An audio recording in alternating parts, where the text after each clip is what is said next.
Okay, why don't we begin this session with questions folks might have or comments?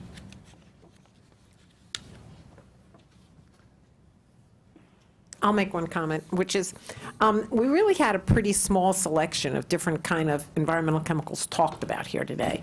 And I just wanted to point out that the list is much, much longer. NTP sponsored a workshop, I can't believe it's 4 years ago now, January of 2011. They looked at basically 6 classes of chemicals. I mean, we didn't talk today at all about things like most pesticides. We talked about a few POPs, but not really in any detail. We didn't talk about things like arsenic, for example, which it plays a role. There's a little talk about tobacco smoke and nicotine. I mean, the data in maternal smoking and offspring obesity, and now some data related to type 2 diabetes as well, is pretty striking. But there's a long list of compounds that have the ability, and most of them are through an endocrine-mediated mechanism. John's absolute comment, and I think someone else made it with too, is so true. You know, a lot of the endocrine disruptor work has focused on estrogen, androgen, thyroid.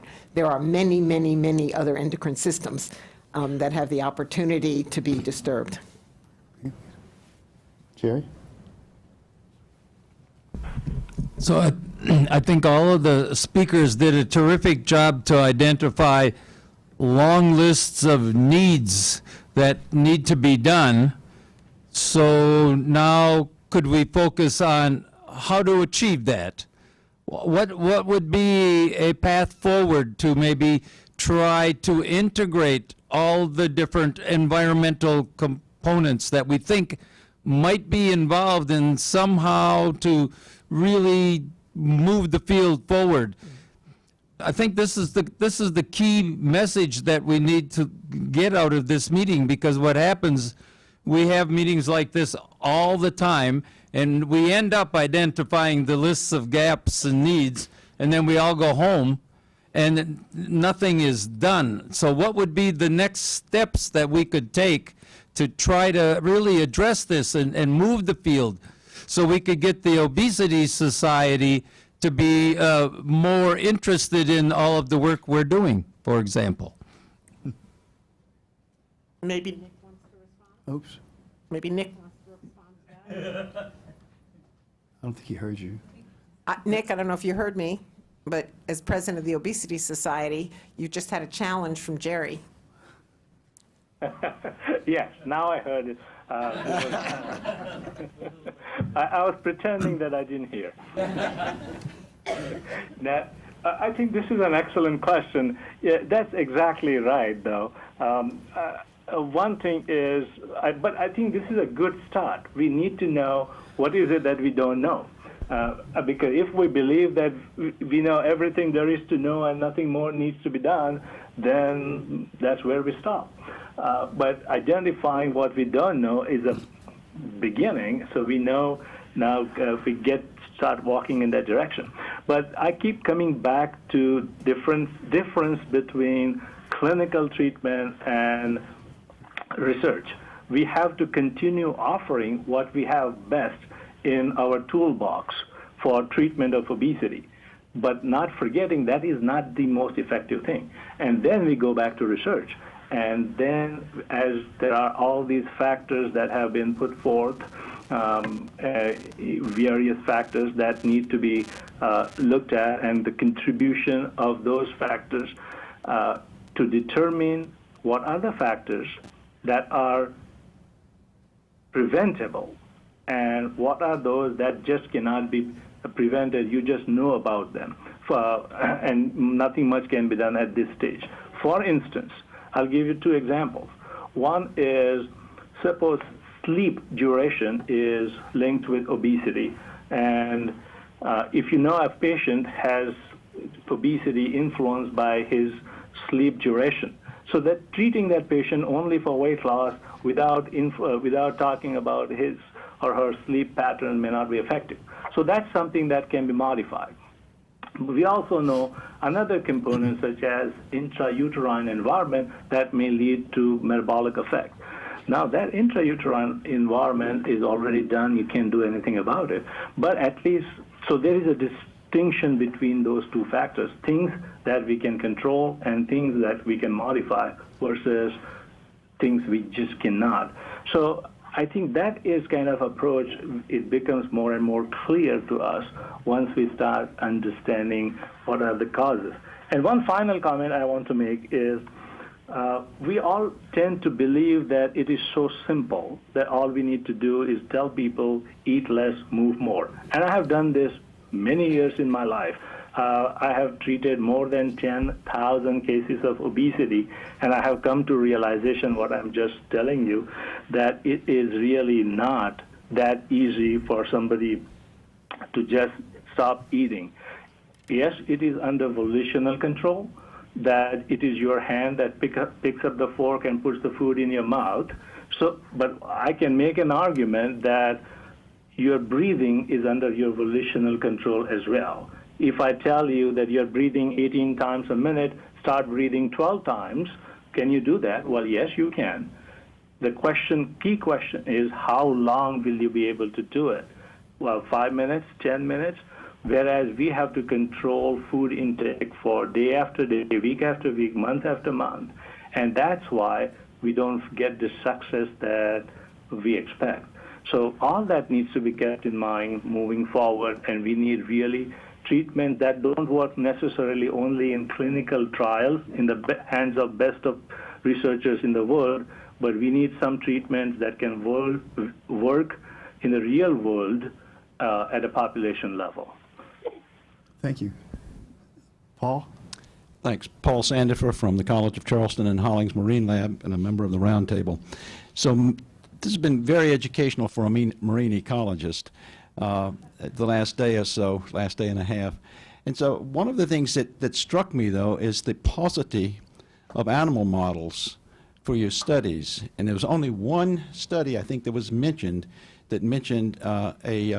an aquatic vertebrate, that was zebrafish. Zebrafish are lovely models, but one of the things that those of us who work in the aquatic environment know how to do all too well, unfortunately, who raise fish, is we know how to make fatty fish. We don't necessarily know how to make healthful fish.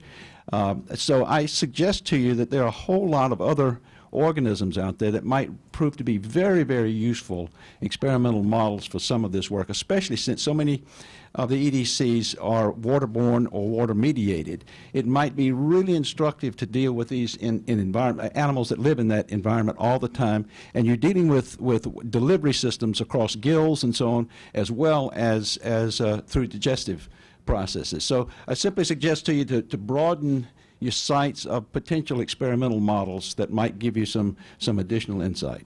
Thanks, Paul. Do any of our panelists want to comment?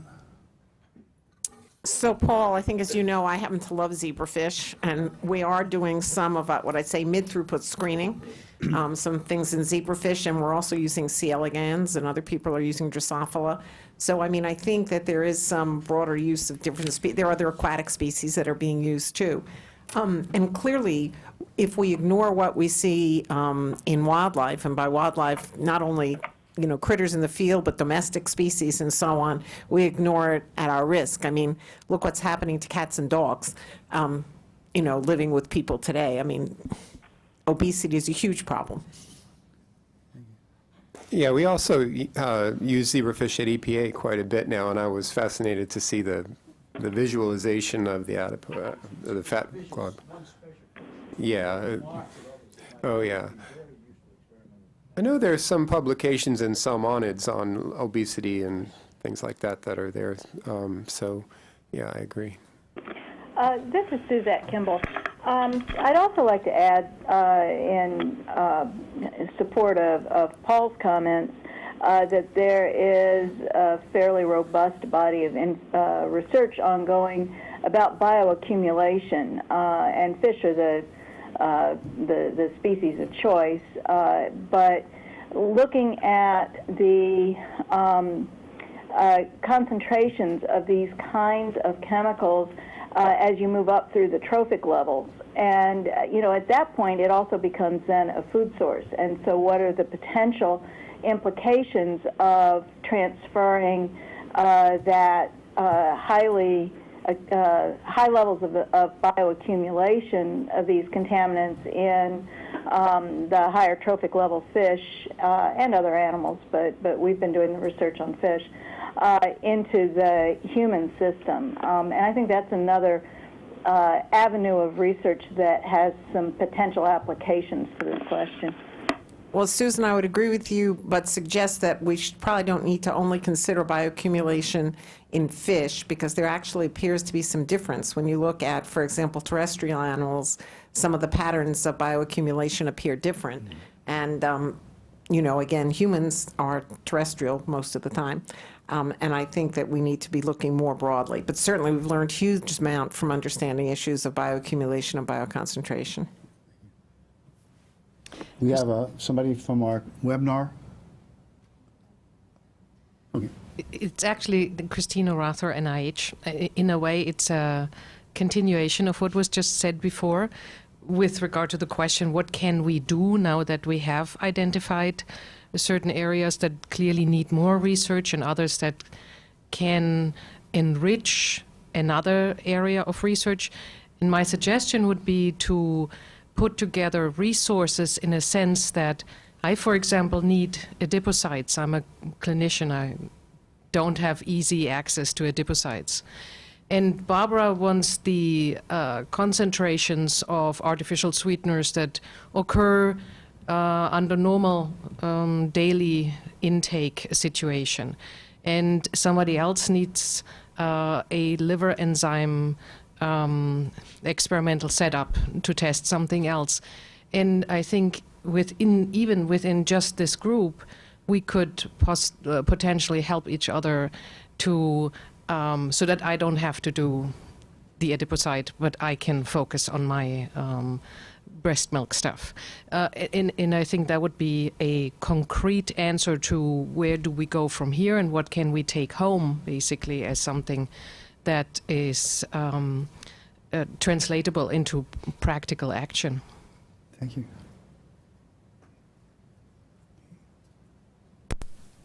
So this is one question from the webcast. So this is Samara Jean, who's at Howard University.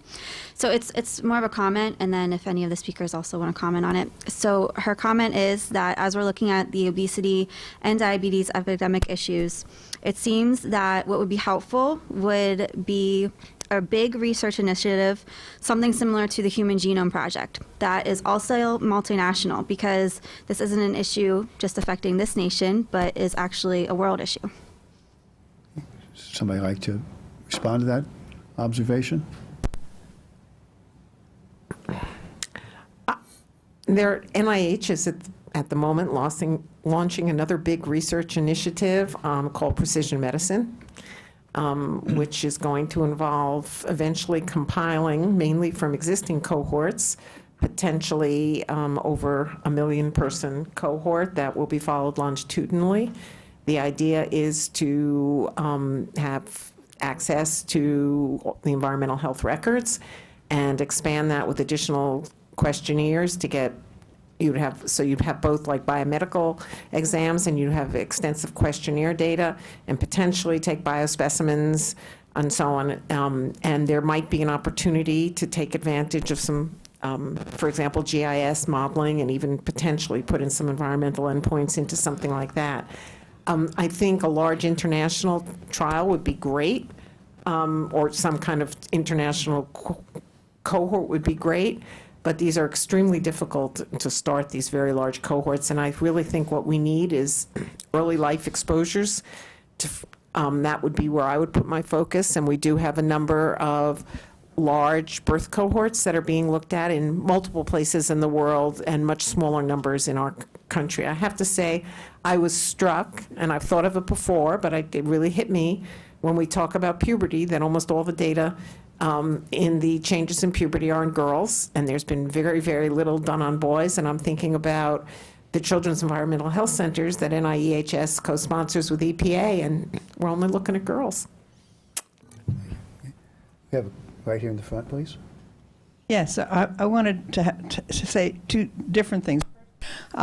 In response to Christina's comment about how we work together, I see that as a terribly important aspect of going forward, because the complexity of our universe is so much greater now than it has ever been, that we're not going to all be able to learn all of the techniques we need to truly address these very important and broad issues. So I think we need to find ways to share information, to share data, to obtain and make data available. And I know NIH does this to a large extent, but there's lots of other data, and I think there's more that could be done to make information much more available and to capitalize on skills that individuals have. So, for example, the skill to measure the ingredients that we're concerned about currently resides in a few hands, but that shouldn't be the end of the use of those measurements. So ways that we can find to collaborate better, I think, would certainly allow us to get much farther. And I'm talking particularly about very diverse individuals who have very different skill sets. So, for example, handling the numbers, handling the data is a very special skill set that, for example, basic scientists rarely possess. But it's a very important aspect of interpreting data. And so we should work together to achieve these things rather than each trying to learn them. So that was one. Do you want me to stop there? Because I wanted to make one other comment. I was just going to respond to that a little bit, in that not only sharing our skill sets, but the levels at which we work. I mean, if you could coordinate the in vitro with the animal, with the human studies to reinforce them, you have a much stronger cohesive picture, and that's, not so hard to do if you design your work together, or from a common starting point rather than all of the various ways in which you could take your research. Or if it's required to, for example, to get funding, that you team up with somebody who has another skill set. That the kinds of things that are being done in different funded projects be data mined to find where people ought to be working together. Because maybe I don't know Christina, and I don't know what she can do. But, if there were an adequate data mining operation, somebody, my program person at NIH, would call me up and say, you should contact this person. And I would be overjoyed to get that kind of information. But the other thing I wanted to say, which was in response to some earlier comments, had to do with the whole issue of how we handle obesity currently. And I want to just bring up a comparison, and that is in the 1940s, when we didn't know what hypertension was, we blamed patients. We told them if they could just relax, take it easy, they would not be suffering from this. And we all know the story of ulcers. I think Nikhil talked about that in his presentation. So until we understand what's going on, it's really easy to blame the patient. And I believe that there's adequate data out there to prove beyond any reasonable doubt that advising people to eat less and exercise more has zero impact on their weight, but I think it makes them feel very bad, and it feeds the stigma against obesity that makes it exceedingly difficult, particularly for children, to reach their potential in life. So I would like to think that one way to progress this field might be to outlaw telling people to eat less and exercise more. We might also outlaw banning phys ed to have more class time. So we're not telling them to exercise more, we're just setting it up so they do. No, but the point is exercise is great, and I totally favor it. And I think children need to be moving all the time. It's their natural way. So, but I don't think the two things are related. This is Nick. Can I make a quick comment? Please. Please do. Okay, thank you. I wanted to, it sounds like Dr. Corky and I have had some sort of discussion about this. We have been talking, expressing similar views that we didn't have, of course. I appreciate Dr. Corky's comments a lot. Actually, I wanted to echo in that direction. The thing is that we have seen, now we already know that if you take a bunch of people, make them eat less in a clinical setting, they will eat less for a while. And then you will get some result. That would mean weight loss for some and won't mean weight loss for others. But that is not a real life situation. That does not sustain in real life. So study after study to repeat those findings or to have people exercise and show that there are health benefits, I think is not taking us faster there where we need to go. Instead of finding that, yes, exercise is good, or yes, if you eat less, you will diet. Those are not taking us in direction of finding solutions. So that's a path we need to be walking and not get stuck where what we already know. Thank you. We have a comment, please. Please go ahead. Fayez Bajani, roundtable member and Royal Dutch Shell. This has been a sort of a bolus dose of information, and it's also sustained release, because I think I'm fully soaked. I think many of our colleagues here in the room are fully soaked. We will think about it for weeks and weeks and months to come.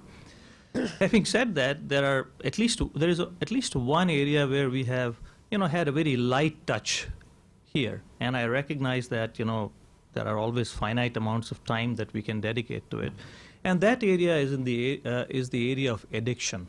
Yeah, looking at food, looking at behaviors, looking at the chemical basis of addiction, because there is clearly an element here that we can either work with or borrow from our colleagues in social sciences, where they have done a number of literary works that have been published that suggest interesting correlations between various addiction pathways, eating disorders, as well as obesity.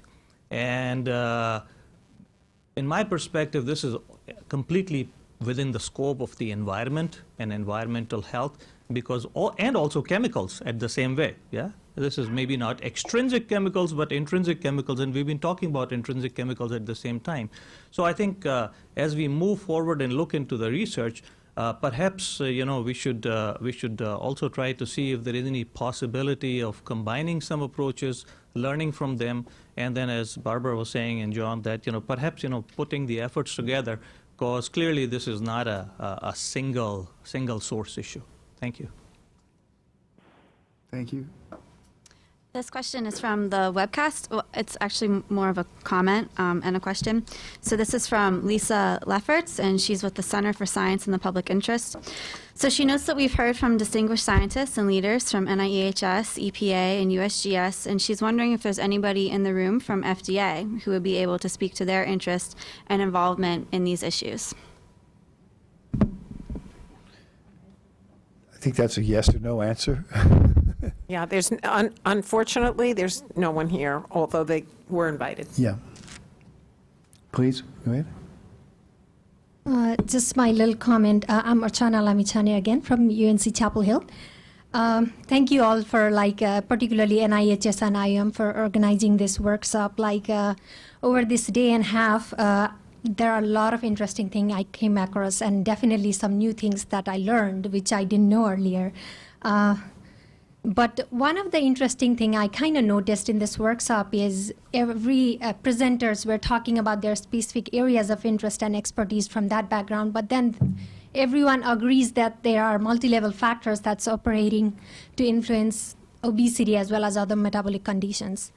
So I just have a question in my mind, which I thought to kind of share and put out with the group, in terms of where the field should be moving.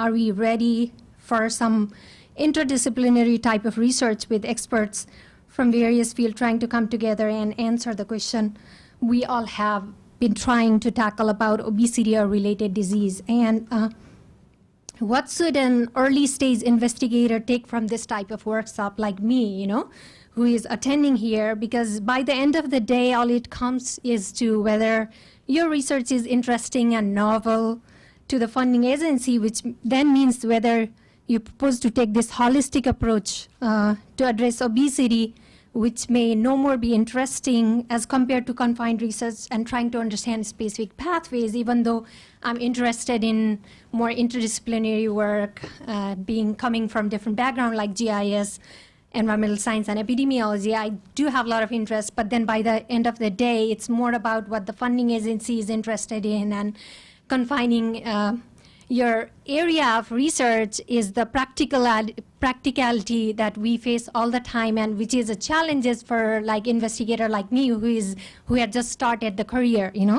So I think I would like to know also, like, is it also time for the funding agencies to think about these issues in terms of holistic approach and how we want to fund and how we want to I know it's important that certain areas have developed a lot and there are a lot of things that's established, but then there are several areas that we still need to know, and we need to know about these environmental contaminants and several other things. So, and one more comment that I think that will be really useful going forward, because then it will help, like, particularly the academic institution also think about how do you want to train your new generations, How do you want to, like, it's not like an old school training where like a lot of the things have changed. Even I can think of like for past several years where the way I was trained is very different than I think the way it's coming out and being demanded, like how you want to take into account all these factors and being from system biology approach and several other approaches. So I would like to hear from several of you a little bit of more comment on this regard. Thank you so much. Thank you.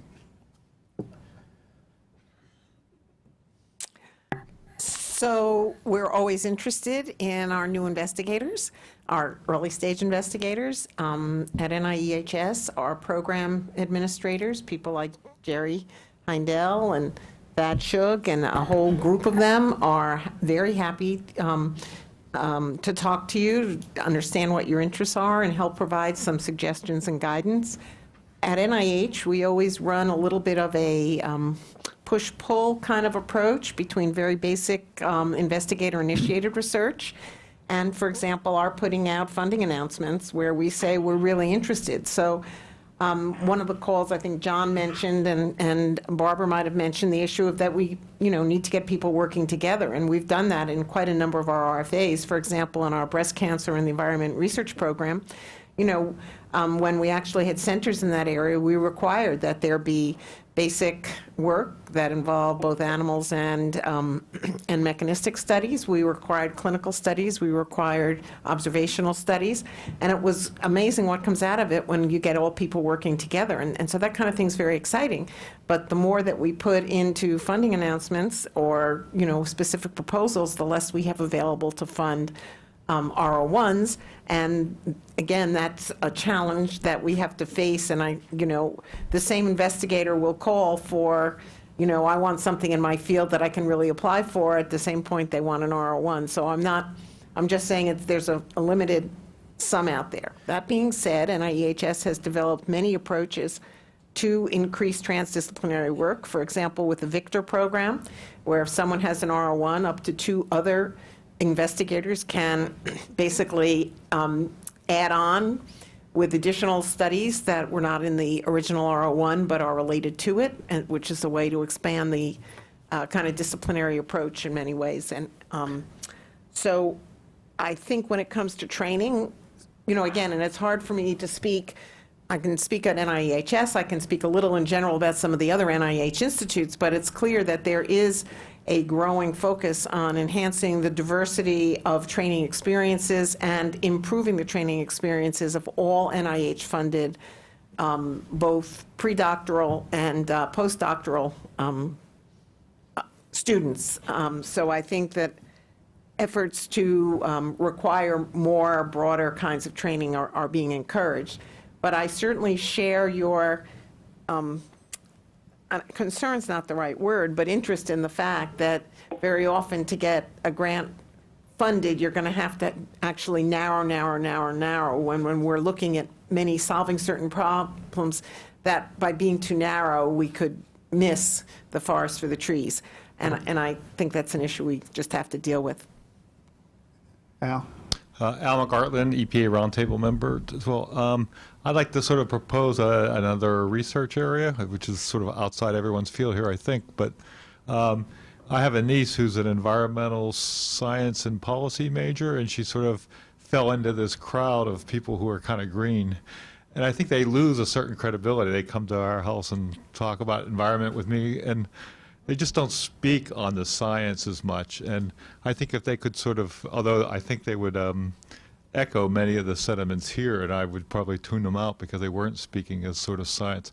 Now, I don't know if there's a way to sort of get this information as premature or as embryonic as it is into the hands of the public so they could make their own informed decisions. And how then would you communicate this kind of stuff in a sort of credible way, not in a, but that's just a observation. Thank you. So let me just kind of ask you a question, Al, which is, so you're talking about communication with the public, Right. Which, again, of course, is something that we work very hard at trying to improve. It's actually one of our strategic goals. And I think that we try to do that by having readable, intelligent material which is available.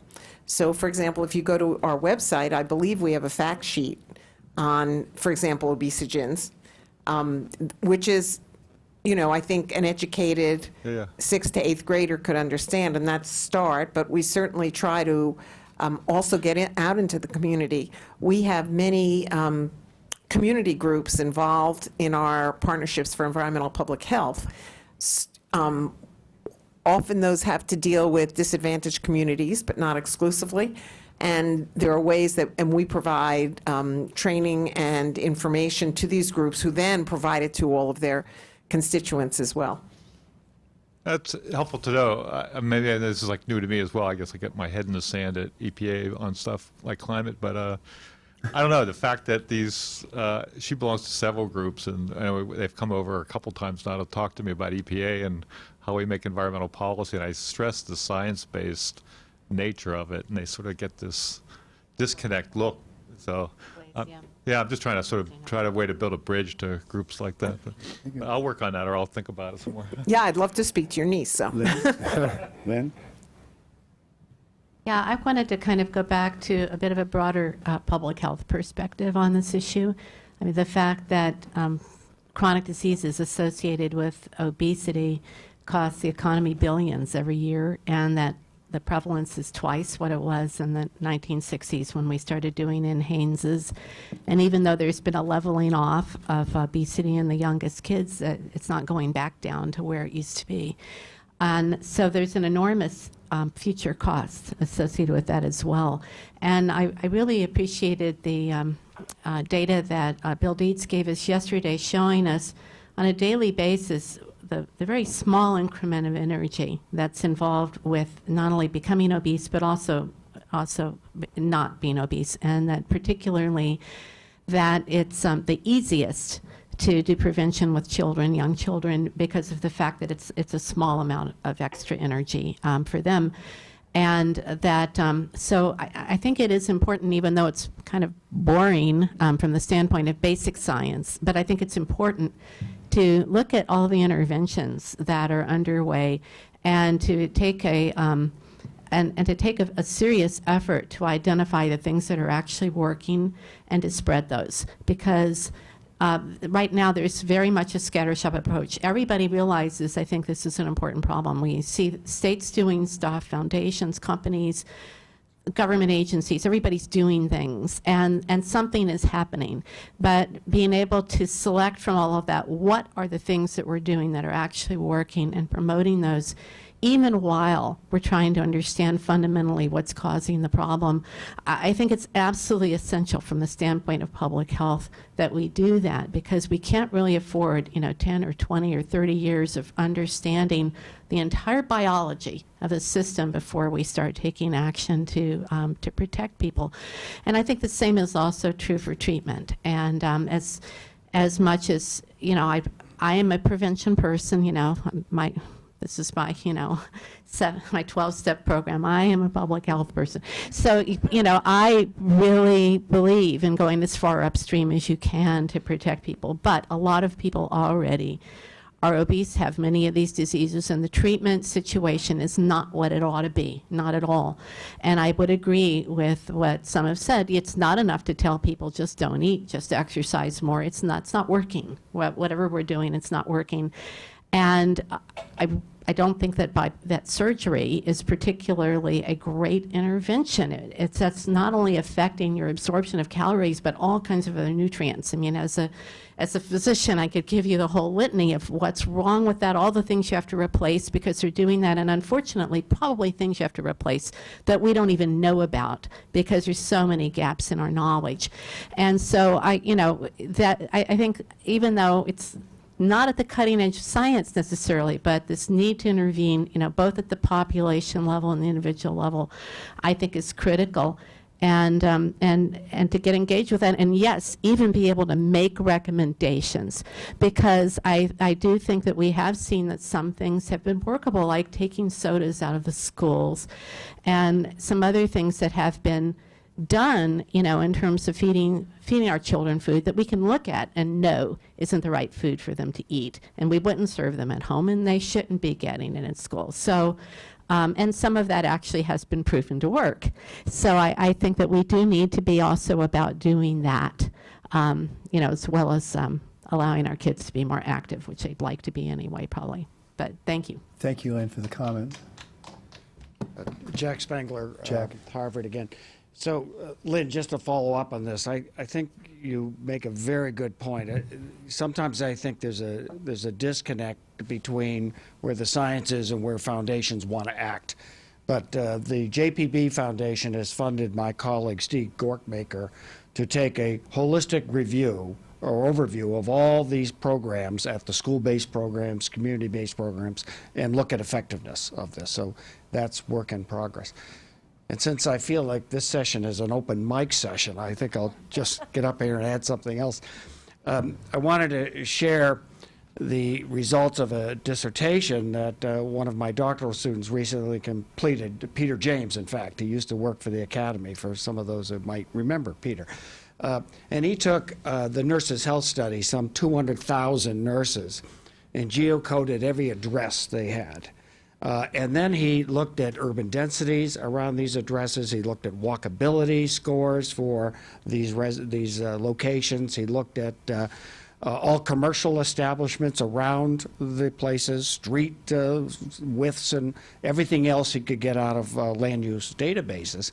Did this enormous job. And he was asking the question, well, let's look at an outcome. Look at mass velocity. I think mentioned we gain a pound a year if we're lucky, right? And I feel like I'm up at this mic. I got to suck my stomach in while I talk to this crowd. So he looked at this and he regressed it against all of these other factors, and it was sort of underwhelming. It did not show. It was directionally right. The more exercise the nurses reported over their many years of reporting into the Nurses' Health Study, it was directionally right that they did better on reduced weight gain, but all these urban factors did not come out as sort of bright outcomes. So it could be errors and variables, I'm sure. So here's the opportunity, and this is putting everyone on notice that presented here, because we're now doing Nurses 3, and that's a new cohort. This is the new group, the younger people going into the profession. In fact, many of them are still in nursing school, and they're a smart, tech-savvy group. The vast majority of their questionnaires are answered on iPhones, and iPhones can get at noise and light, and other sensors are always being added to this. And this we can also scan products in their houses, scan everything they eat or buy. We can get inventories that link to chemicals, link to what the material is.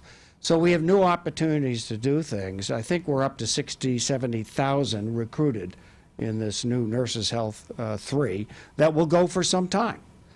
It had some initial funding from NIH that was interested in chemicals in the healthcare setting.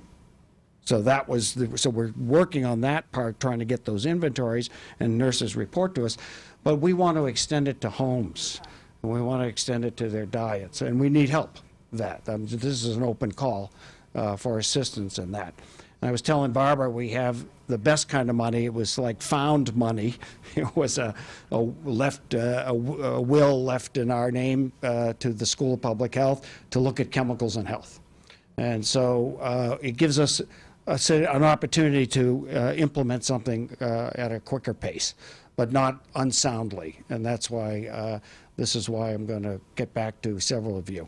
And see me at break if you got some great ideas of things we should be including in Nurses 3. So. One quick question, Jack. Does Nurses 3 include men as well as women? It will, yes. Why don't we take... And we're also thinking of, we also have access to the entire public school population base in the country through the Department of Education and U.S. Green Building Council, and can even fantasize thinking of a school nurses health study or a teacher's health study, a large-scale population base. And a lot of these nurses in Nurses 3 will be starting families in the course of their participation in the survey, so that's a good opportunity. California has a large teacher study. Let's take one more, then I'd like to make a couple quick comments, please. Thank you. Scott Auerbach, NTP. So I was thinking of this issue. I'm sort of outside of the obesity field, as you probably could tell from my presentation. But I was thinking of this from my parents' perspective, or the perspective of your average individual. The biggest frustration, and I guess this is a little bit of my health economist, is attributable risk. Fully contextualize attributable risk. We talk about the unknowns, and we talk about all the uncertainty.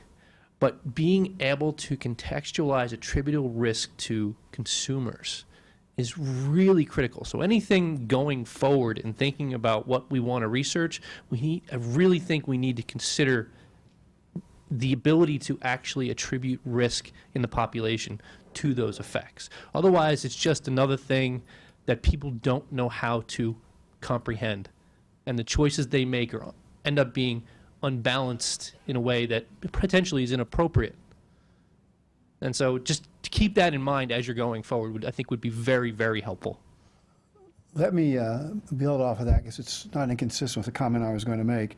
I had been trying to make a list of the factors we've identified that might contribute to obesity, and then Nick's slide, you remember, they had sociological, sort of blew me away.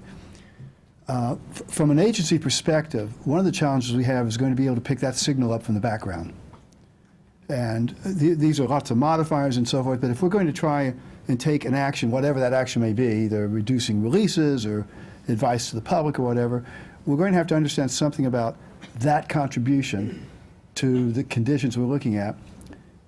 And then beyond that, if we've got $10 to spend on public health or environmental public health, is regulating that chemical where I want to spend it, given all the other factors that are impacting that individual's health, the obese individual's health.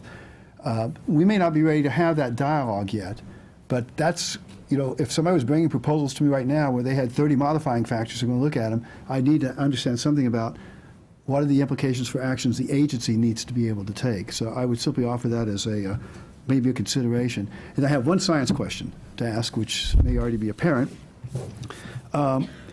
Most of the data we showed has shown an increase in the trends for obesity. We have some leveling off. If you go to the CDC Human Exposure Report, many of the chemicals that we have flagged are showing declines in concentration. Now, that could be time lag. I mean, it could be a lot of reasons for that, but I think there has to be at some point in time some reconciling from that data versus the data that's showing these health trends, and just get a clarification as to how best to make use of those data in doing our assessments. Yes. Well, but Hal, if you think about the people that we're concerned about with chronic health conditions today, if you're talking about like some of the persistent compounds, the OC pesticides, the PCBs, the dioxins, all that kind of stuff, it was much heavier when they were young. And we may be seeing the fruits of what occurred a long time ago. Yeah, and I just think we need to be able to offer an explanation of it to folks who might find that a contradiction initially. Good. I want to thank the panel for their time, for these presentations, and the audience for the great questions. Thank you much.